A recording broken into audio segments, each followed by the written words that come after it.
of it is this: Nigerians love Nigeria, and whether they go, whether they japa, a lot of them always want to come back to Nigeria. When you consider the fact that even the leaders of Nigeria don't even show you to a great extent this love and peace that we want, then you start to imagine whether this message will resonate with so many Nigerians who are japping. The economy is not favorable. Um, Insecurity is still high, though it's not been mentioned as it used to be over the last 8 years.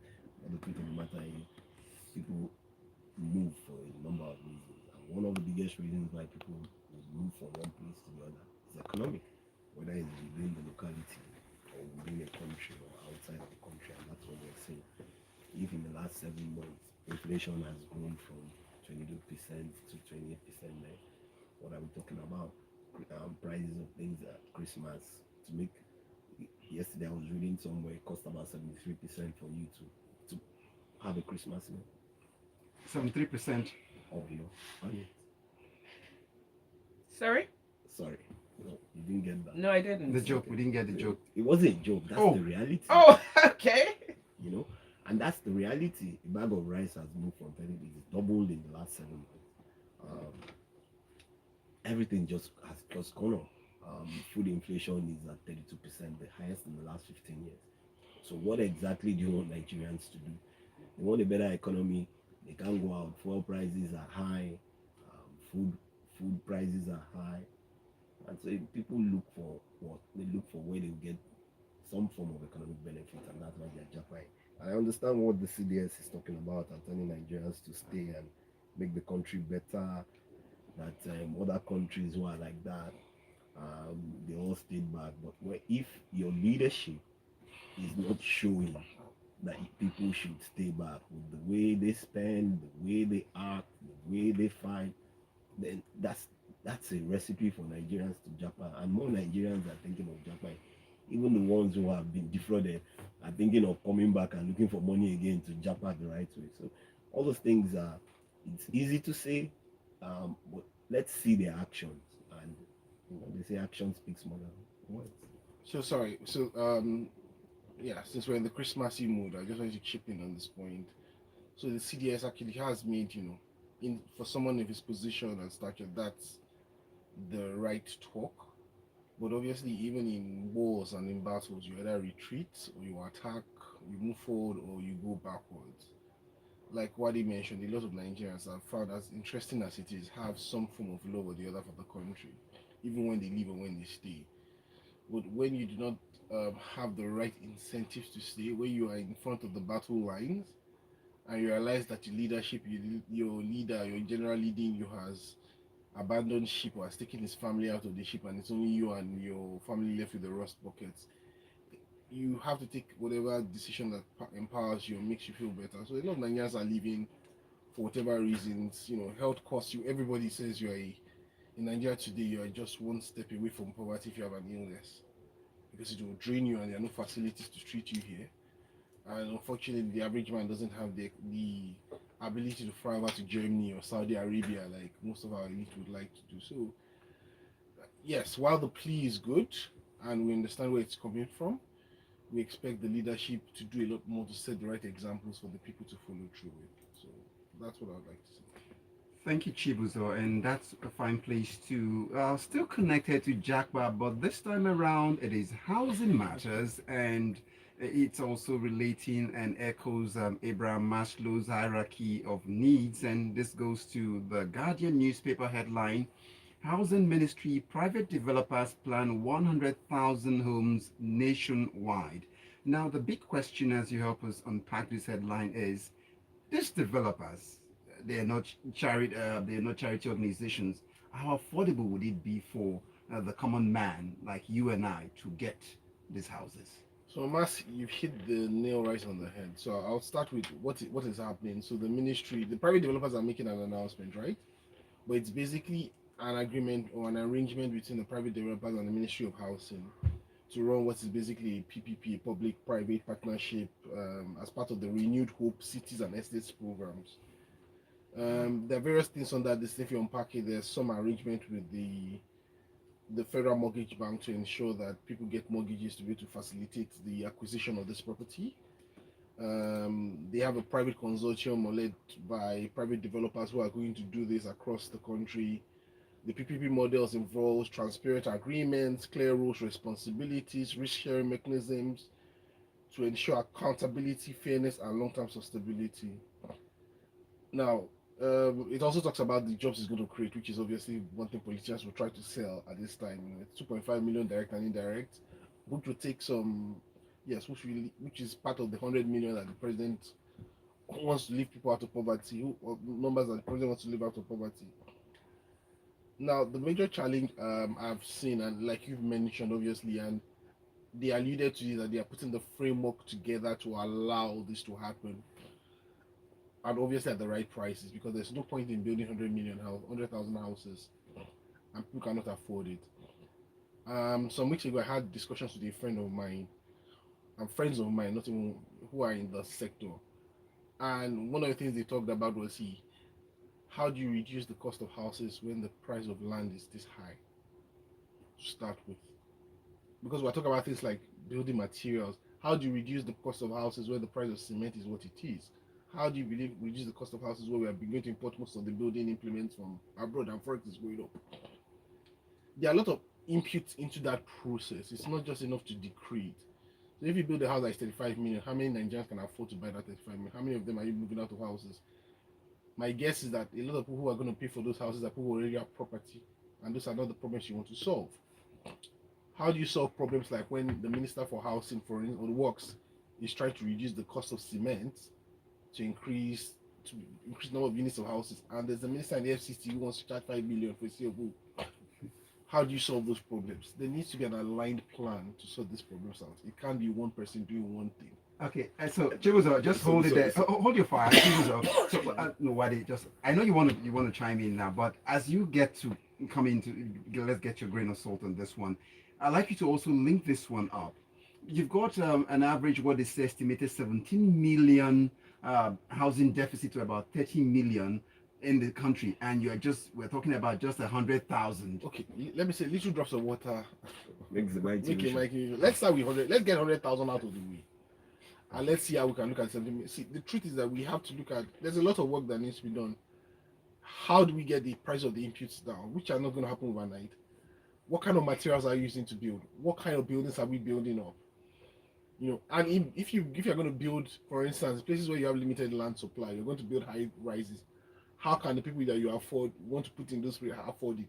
How do you change their culture? Because it speaks to maintenance. How are those buildings going to be maintained? There's an entire thought process to it. It's not just about the guys in the building sector. It's about guys in social security, the guys who manage planning. There's a lot of psychology to this. What problem do you want to solve? We do not think systems in Nigeria. We just want to give contractors and do stuff. Let me just chip in. And having been born and lived in Lagos, and today you hear Jack on the estate here, Jack on the estate there. A lot of people, if I tell you that the Jack on the estates were PPP programs, people won't believe me. They were financed by First Bank. So, like Chibuzor said, it's a deliberate plan to build houses by governments when you use what's called private sector money. Why? So that it can make it affordable to the people. So when people just think that the Jack on the houses are only low cost. No, that's not true. They were medium housing plans. The one in Maryland is medium. The one in Makoko is medium. They were for medium level and middle level civil servants. So that it's a conscious thing to do. Not just wake up in the morning and say, oh, PPP, and then you sign an MOU. Like Chibuzor said, if the cost of land, those lands, most of the one in Ikpori that was close to where I grew up, Ikpori was a swamp, and it was sandfield, and in a space of 2.5 years, those buildings were up, and people are taking them up. So let's stop all these. The private sector is going to bring in this funding. If the private sector is going to bring in the funding to build this housing, and the cost or the C of O for the land, like he says, is 5 million, and the price of cement is 6,000, and everything you're going to import at an exchange rate of almost 900 naira, how do you expect people to get this kind of things. And these are the challenges that we face. All right, let's move on to Premium Times. Emefiele denies fraud allegations and threatens legal action. Former CBN governor is denying allegations leveled against him by Jim Obazi, the special investigator appointed by the president to look into Mr. Emefiele's tenure as CBN governor. Mhm. I remember when this report came out, and one of the first questions I asked, and before I even saw the report, and then I saw a copy of the report, in my own opinion, this is my own opinion, and Emefiele has a right to defend himself, and he has done that. In my own opinion, first and foremost, when you do a forensic, there's a systematic way of doing the forensic. And when you release all this kind of, what do you call them? You make all this kind of sensational information. You are already calling the man guilty. So he should have been presumed innocent until proven guilty. And being proven guilty means you submit the report, the president and his aides go through them, they get the Ministry of Justice to go through it and look for all those documentations and say, okay, these are the crimes that have been committed. And that's my own opinion. I looked at the reports. Everybody will say, oh, bombshell here, bombshell there.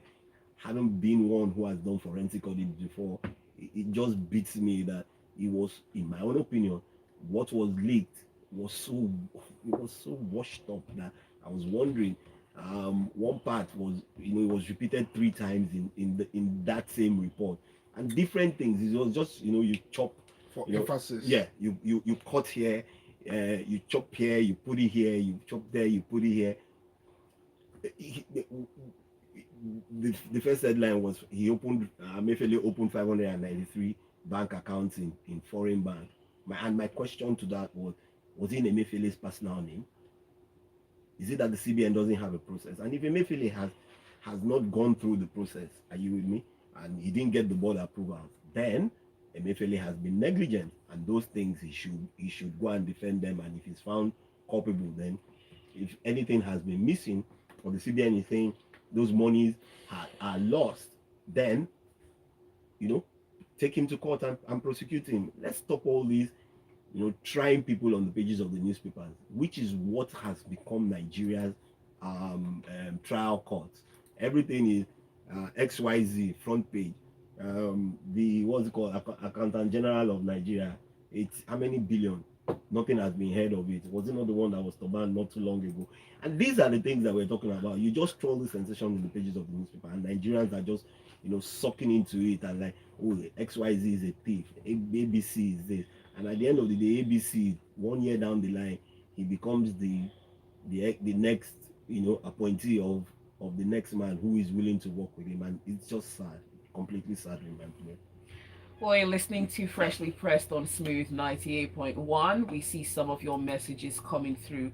Dan, okay, I'm going to come to Dan Okuda. Dan Okuda says, good governance is a solution to the Jacques syndrome. All talk without action cannot stop it. AB says Nigerians are prepared and able to fight any form of adversity, except when the adversity is the natural disaster of Nigerian leadership at all levels. Why should someone not jack back to the countries where our leaders stash away their families and their wealth? Ajayi says the CDS has no business making political statements on whether Nigerians should stay or jack back. He should rather concentrate on his mandate of making the country safe for citizens to go about their lawful activities without fear of being killed or kidnapped. You're listening to Freshly Pressed. Stay with us. The conversation continues. It's the breakfast show on Smooth 98.1. The weather has been The swinging best combination The weather of has radio been horrible and to coffee. everybody. Are you looking for a reliable way It's to just grow coming your out of money? a Let me tell you about ARM. Plus ARM is one of Coca-Cola the largest and non-bank Tom financial coffee institutions with mixture. over 29 years of expertise in money management, I'm on cough wealth mixture, creation. I'm on That's bitter almost 3 cola, decades. everything. Me, I don't like bitter is cola. all about Everywhere I'm coming ensuring this morning, I your carry the financial one to goals change. are met with Many ease, have is no matter inside the who car. you are. Now, whether So it's you were growing opening your money eyes in that safe, Jack on the what do you well-managed call these investments people? for You didn't know.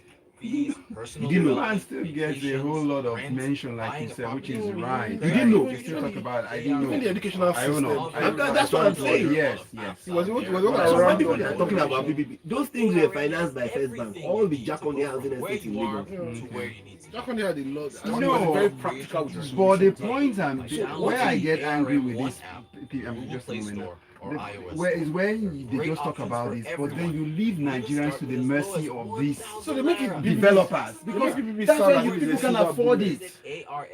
Because arm.com.ng what they or want call is to put it in pages of newspaper that they are going to build Yeah. 100,000 units. However, what they want at the back is how much is coming to them. So what's the use of the houses if you build them? Because and they don't care. They are wasting They away. don't Nobody's care. taking them All up. All they are thinking about is how much is Let's mine. drive from now to Aja. You will see how left and right. All they are Go to thinking about, Abuja. all they are thinking about is Okay. they are going to London. I'll give you Sorry, something when we are done. All right, we're going on. In your tomorrow.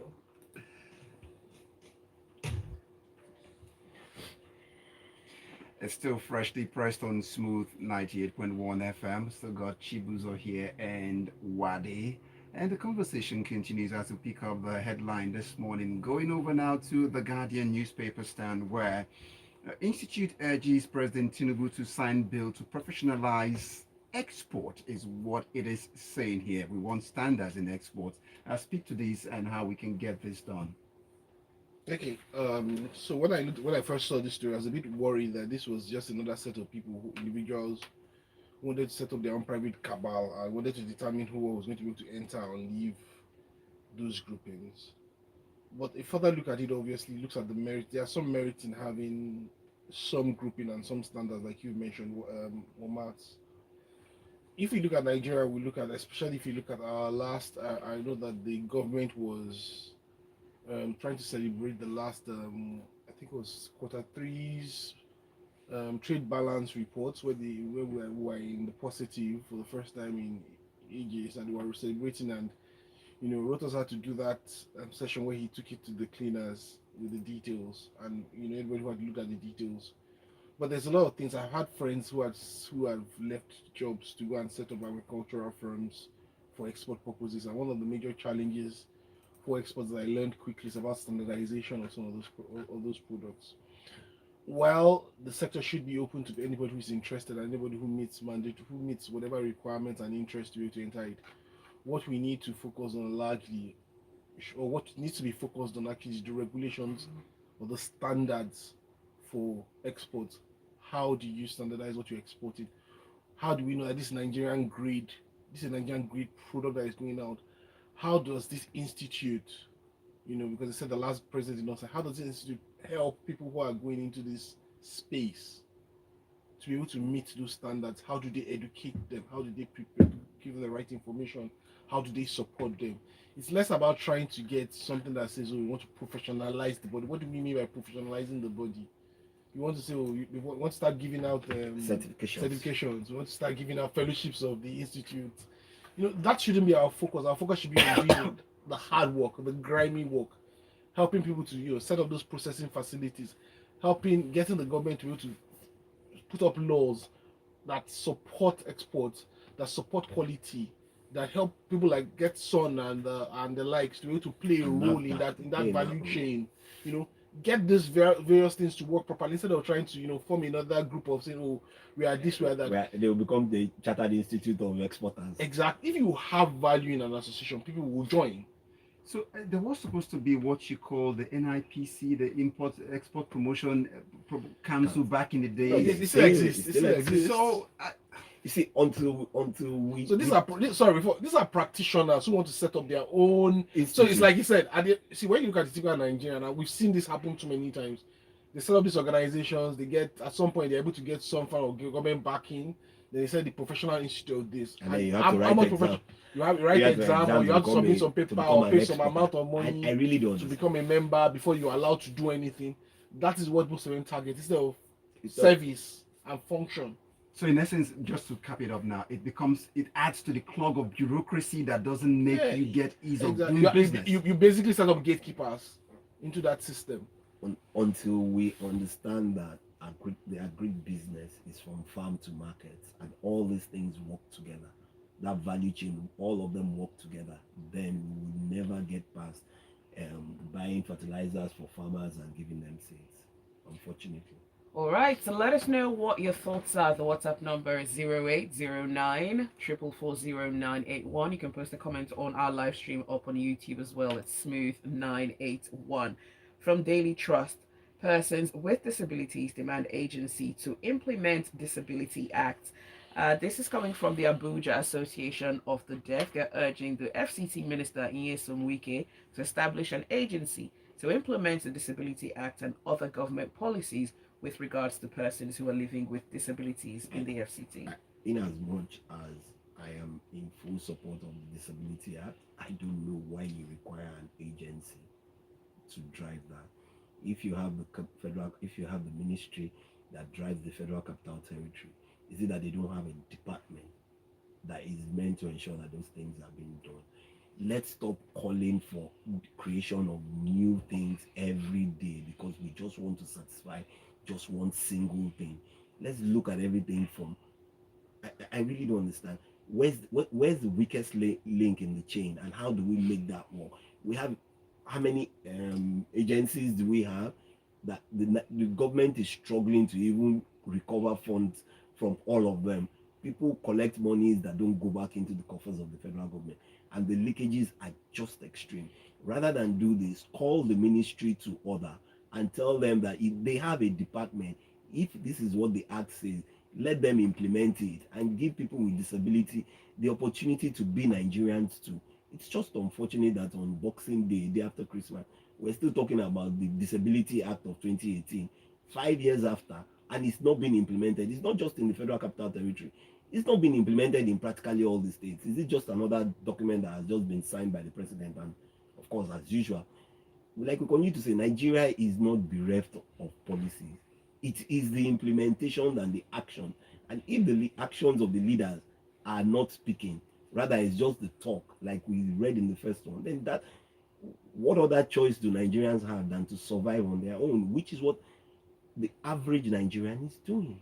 So just if you just add to this, what's our fixation with this committee method of doing getting jobs done? You set up a committee to get to a solution, then get up another committee to implement that resolution, and then you get a committee to dissolve a committee to get just. So the entire idea of committees, I think, and I've also been guilty of it in private spaces, is give some focus to the issue, right? But like what it has, and it's become, unfortunately, it's become we taking it from being used to abusing it. Now, like what I said, within the Federal Capital Territory, and it's not just about federal, it's across board. You have various agencies, various departments that's responsible for various components of that Disability Act. One of the easiest things I can think about in the Disability Act, top of my head, would be access to buildings. Now, there's an agency that's in charge of building inspection, building approvals.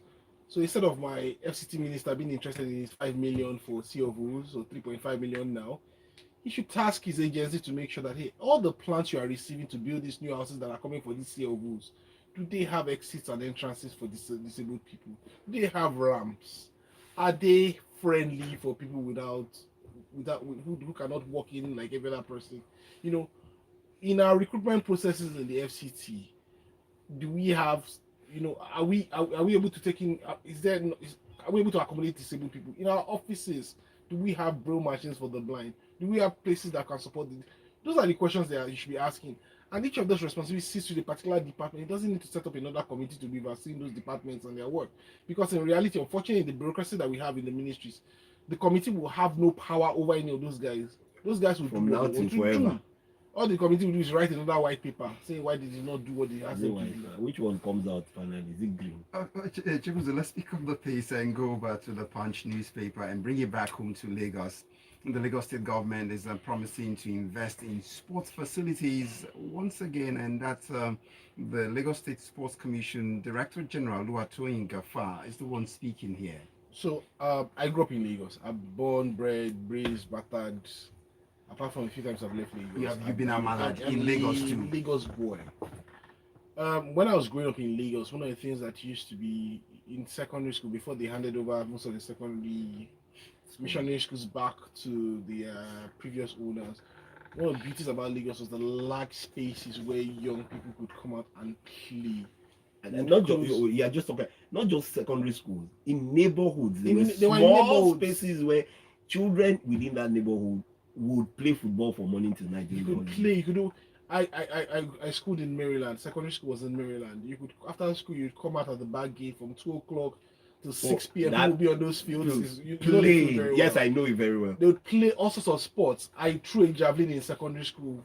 I don't think I've touched it since after secondary school. You know, we're involved in all sorts of sports. There were opportunities for kids to spend time. You don't have it again in most of the local areas. You only have it maybe if the estate, if you can afford to buy your way into one of those estates and have a property or live there. There are very few of them. Maybe in places like Anthony, Campus Square, I can count the numbers that you have that are accessible to the public. The rest are to the upper to elite class. So some of us look, oh, I want to go into an estate because I want to have my children want to be to ride a bicycle. So we want to make sure that they have somewhere they can do that. They can't do that in general. So what else do these children have to do? So I really look forward to what Lagos State wants to do. I hope our excessive politicking and vested interest do not block it off, because I don't want to speak of some of the things that I saw in what had to happen to some of those property. But it's something that is, because if you are looking at human development, developing the youth, you need to give them safe spaces. You need to give them spaces to be able to try out their dreams. I want to be an athlete. Not everybody, people want to be athletes. They want to rest. They want to relax. They want to ride their bicycles. Give them those spaces that they can use where they will be safe, where they'll be free to express themselves, and where they'll be able to get to their fullest potential. Nigeria can do a lot more sports-wise. We shouldn't be struggling with, come on, we have 200 million or, in quotes, energetic people that want to do great stuff, but they don't have the facilities to support their dreams. Have you seen how the roads weekends, Saturday, Sunday, balkanize the tarred roads by youth struggling for space to express their sporty selves? Those are some of the challenges. Omatseye, I have a lot more. Omatseye, I grew up in an area where we had a small field, and the number of people that I know or I have known growing up from there, they're just too many. I'm not even talking about school. And within that area, there were different areas. In my own area, the field was taken up and it was used to build something else. They built something else. No, that's why I said I didn't want to speak about some. So I'm not even talking about the other areas still have those fields. And these are the things that bring children together.